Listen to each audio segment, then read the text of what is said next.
So I did narcotics detection, then explosive detection. I was able to support organizations like Secret Service, Homeland Security, local police, state police. I served under Obama under Trump's administration. I do believe that administration is legitimately doing what they can to make this country better.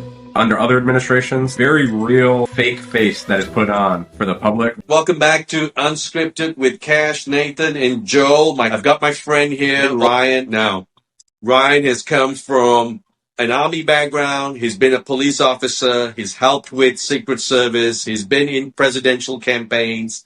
So, Ryan, feel free, just share whatever you feel to share. I joined the military right out of high school. I was in the Army. I was there for about 8 years total. The main job that I did for most of my service was I was a K-9 officer. So I did narcotics detection for the first couple of years and then explosive detection for the remaining time. My time as an explosive detection handler is what brought me to all the missions that I was able to support organizations like Secret Service, Homeland Security, local police, state police. So I did that for about 8 years total, and then I was a police officer, one of the largest cities in the country. I left the military because I wanted to do something, be able to help my community a little bit better on a more personal scale. It allowed me to have more input on my community and have more direct impact on people's lives, I guess, with how I was helping, rather than on the federal side. Things were more large scale and it's not as much direct impact with individuals. So I was a police officer for about 4 years. I enjoyed my time in both services that I did. I definitely like my goal. I was able to more directly help people as a police officer than in the military.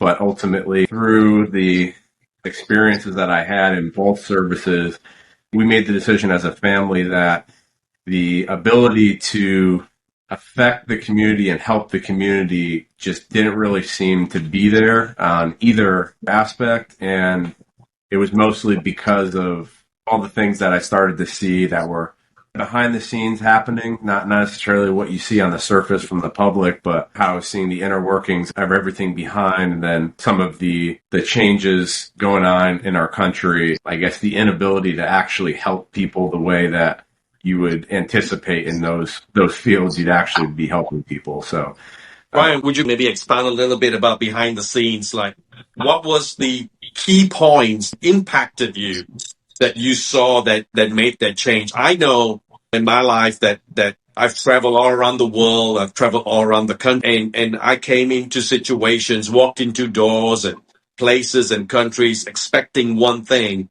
And then once you experience it, you realize that it's something so different, and it's changed my perspective like 180 degrees. What was behind the scenes that you experienced? Like you said, before you walk in the door, like you have an idea of what you think you're walking into, what you're committing yourself to. Unfortunately, with a lot of these scenes, both from the federal level all the way down to the local level, I found that once you get through the door and you're on the other side, you kind of start to realize that, okay, it's not what I thought this was going to be on the inside. And I don't mean that in the job wasn't what we thought. What I was doing throughout my day wasn't what I thought. It was the decisions that are being made and the actual motivations of why they're being made and the discussions that are happening in meetings, closed door meetings, not in the public's eye. Those things, the motivation behind the decision, I was seeing more and more because, I was at a lot of these scenes. I was at a lot of these events that were being covered by the media and by the news.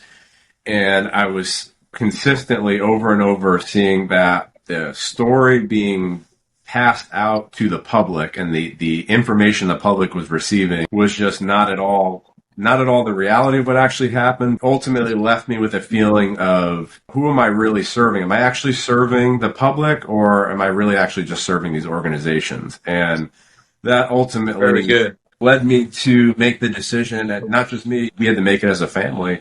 And we made the decision to leave all that behind. I like to refer to it as come out of that world and venture into a world that we feel is much better as a family, much better spiritually.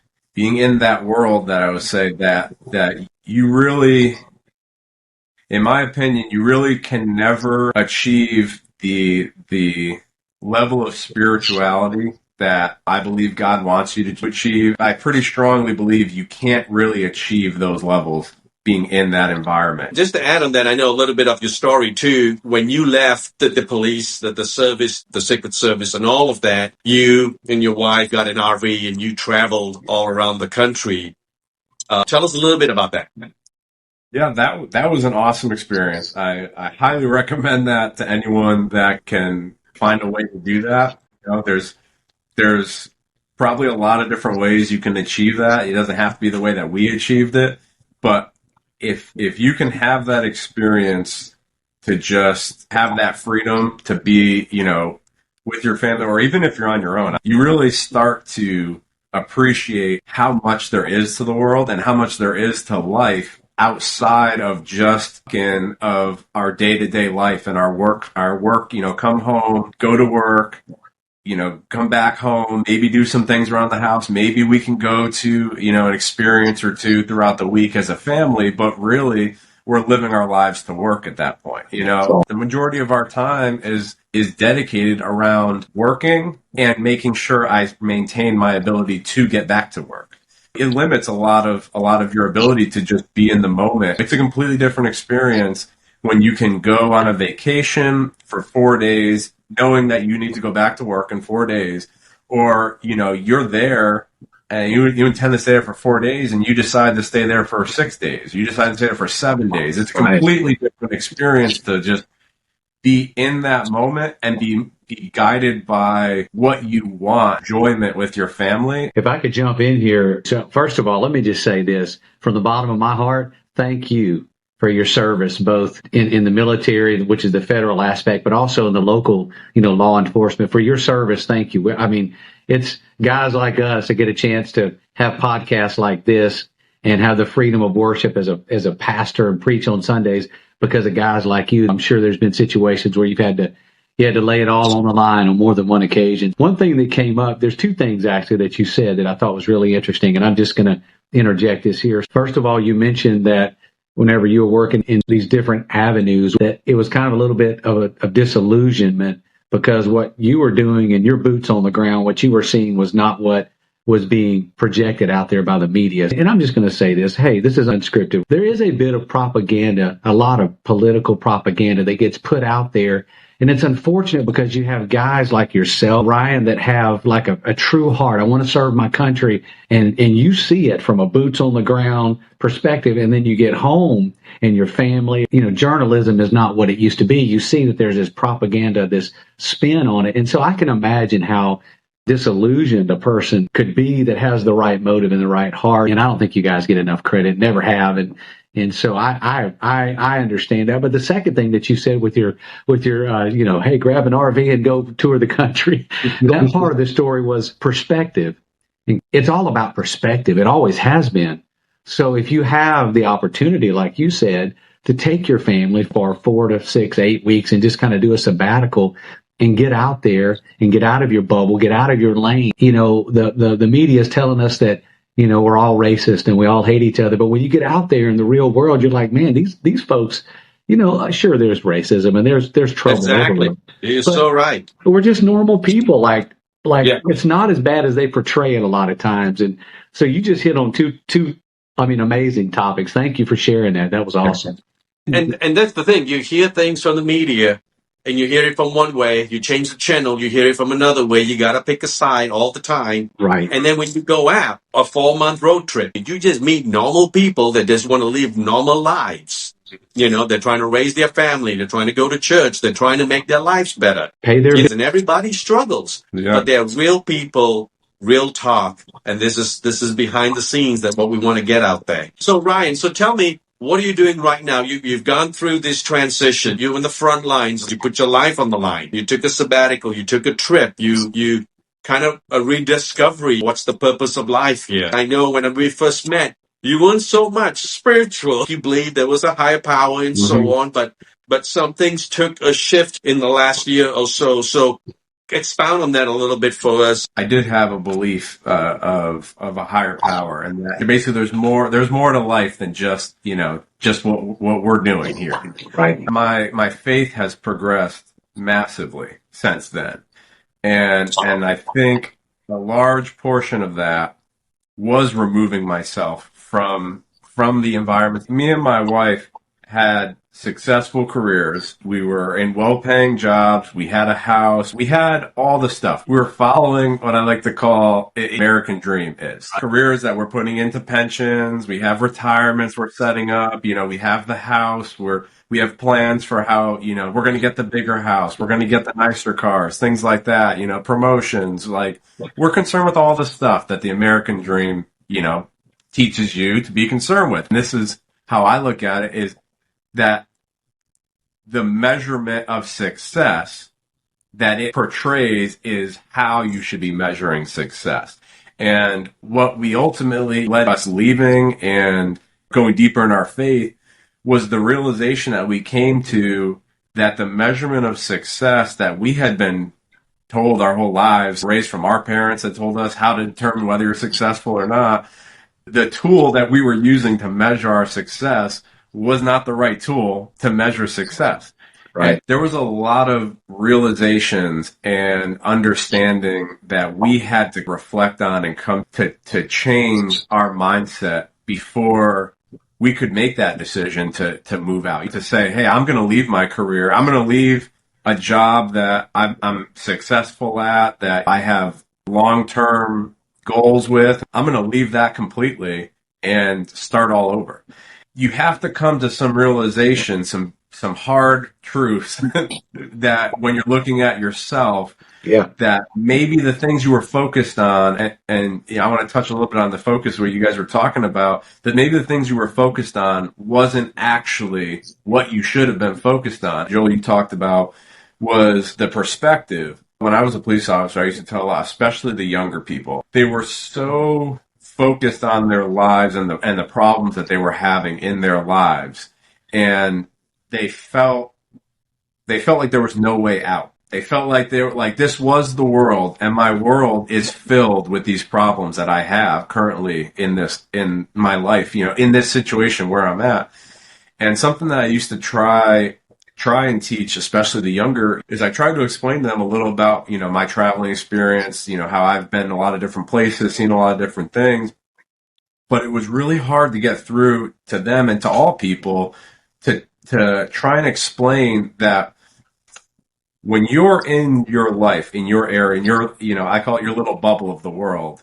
When you're in your little bubble, it feels like that bubble you're in when you start to have those problems. It feels like the whole bubble is filled with problems and there's no way out. You have no concept that outside of the bubble, there's all this air that's not filled with problems. That's good. That's a good thought. And that's where it was so tough to get through to people and try and help people have that realization, or even just start thinking. If people, I firmly believe, if people can understand, and this is kind of going back to the RV travel thing, if you can start to expand your world and expand your bubble, then you can really understand how those problems that you're dealing with on the small scale really aren't as overwhelming as you think they are, because you have so much ability in this life and in this world to make changes that you think are impossible in your small little bubble. You think you can never get out of this bubble. I'm here. I was born here. I was raised here. These are my friends. This is my job. I can't change any of this stuff. And you can change everything in your life. Can I interject something here? Yeah. This just hit me real quick. But when you get out of your bubble, what you find out is two things, in my opinion. You find out, first of all, that there's more to life.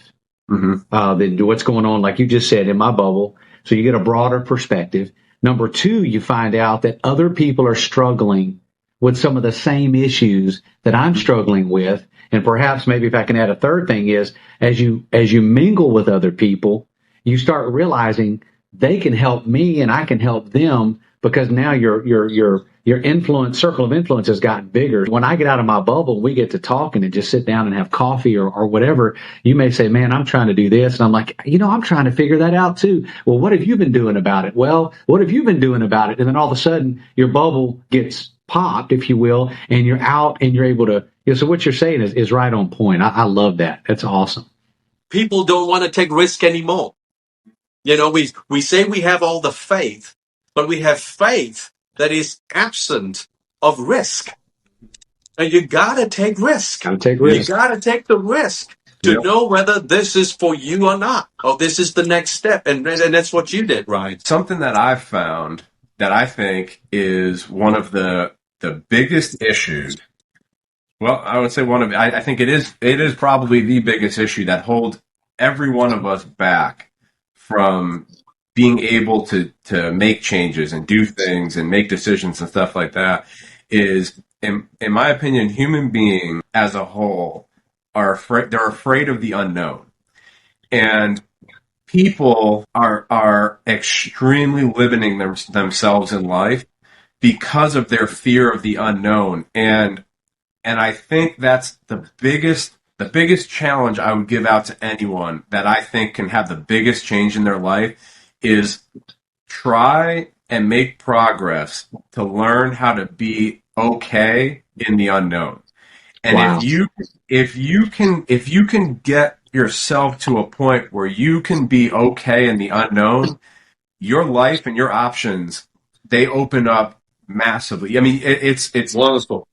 Yeah. you can't even conceive in our human minds how massive your options are when you can be okay in the unknown. Ryan, let me ask you this. Do you think that fear of the unknown, and going back to what Cash said, I heard an old guy say one time, an old preacher say that the way you spell faith is RISK, which is risk. But going to what you're saying, the fear of the unknown, in my opinion, in 30 years of pastoring and talking about faith, and not just from a theological perspective, but just taking a step, moving forward in your own natural life. The question is, do you think it's a fear of failure that kind of overrides? People are afraid to take that step because what happens if I fail? That's kind of like what I think some people, they struggle with that fear of failure. And I'm just like, hey, so if you fail, let failure be your teacher, not your undertaker. I mean, life's not over. Just take another step, mess up. It's okay. Right. Rejection is a big deal. Yeah. Fail of rejection. Yeah. That's good.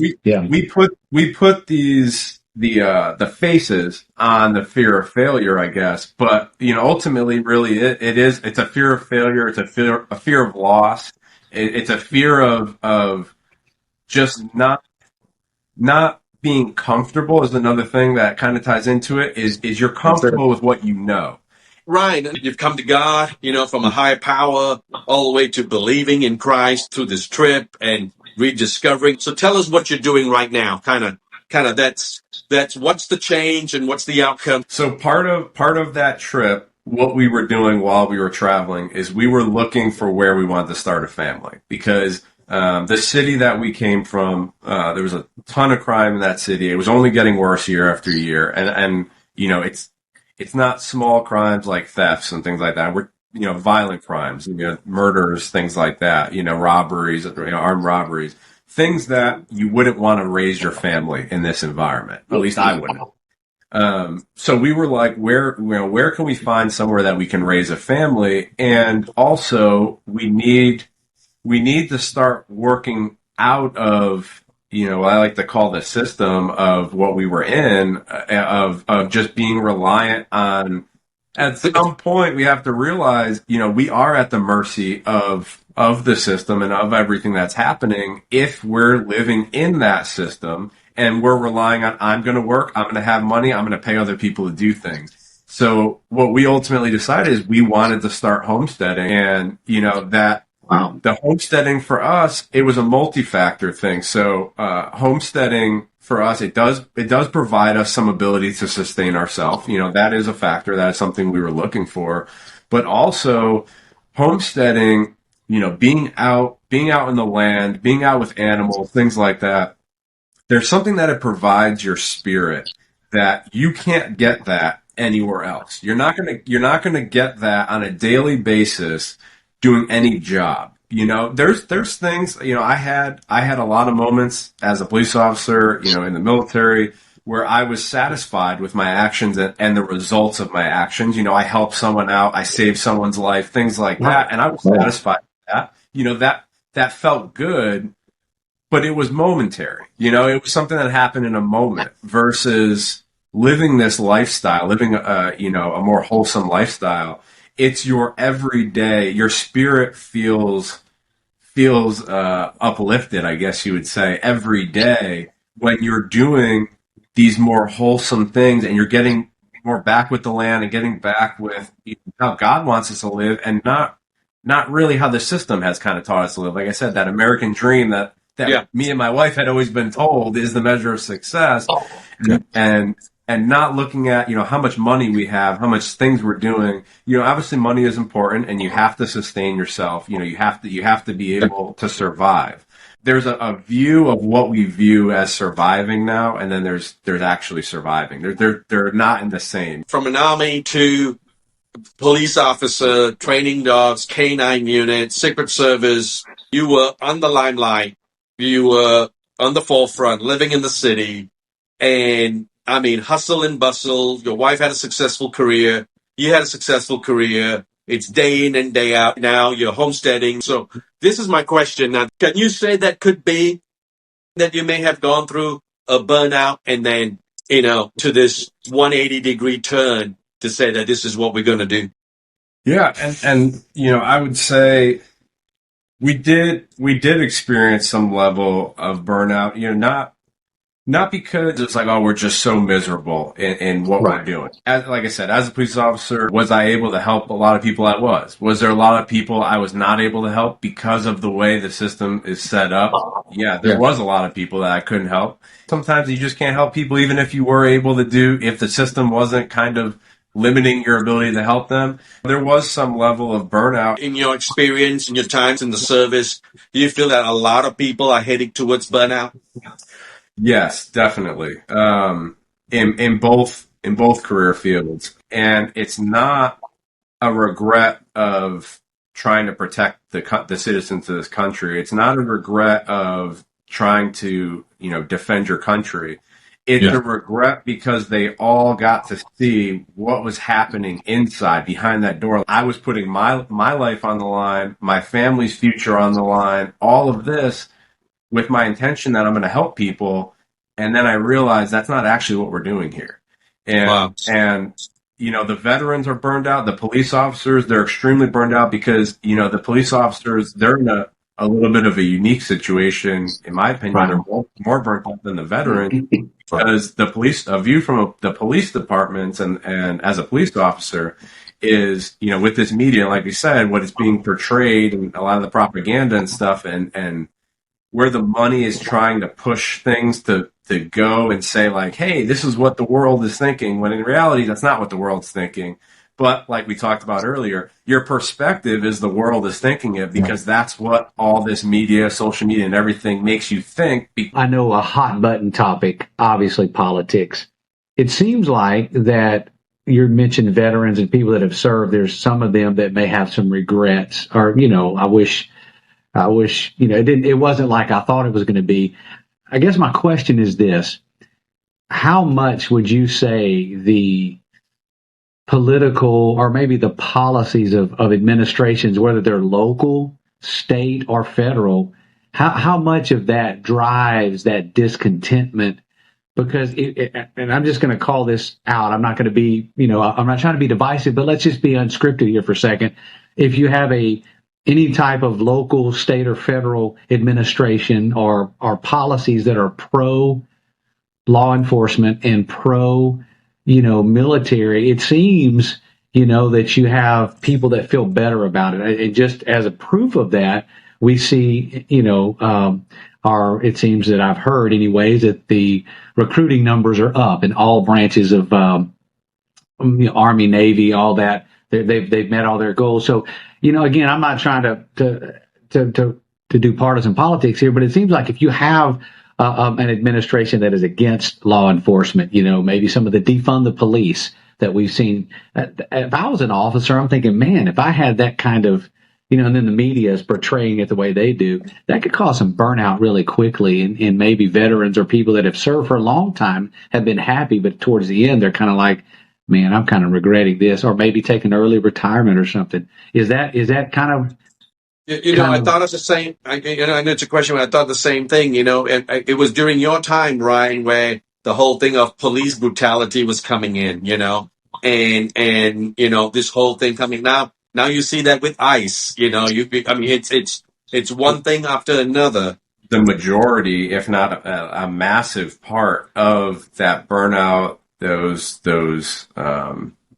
the discontent that a lot of these service members and officers and all of those fields, those service, fields that they have, a lot of it is coming from the policies and the politicians, and in two different ways. I think part of it is coming from, what the seeing the behind the scenes of what these right. politicians are actually like. So we're going to put on this show, and it was a term we used a lot in the military. It's called the dog and pony show, and there's a lot of, we need to put on this show for a while to appease the public, because the public has this anger about this one situation.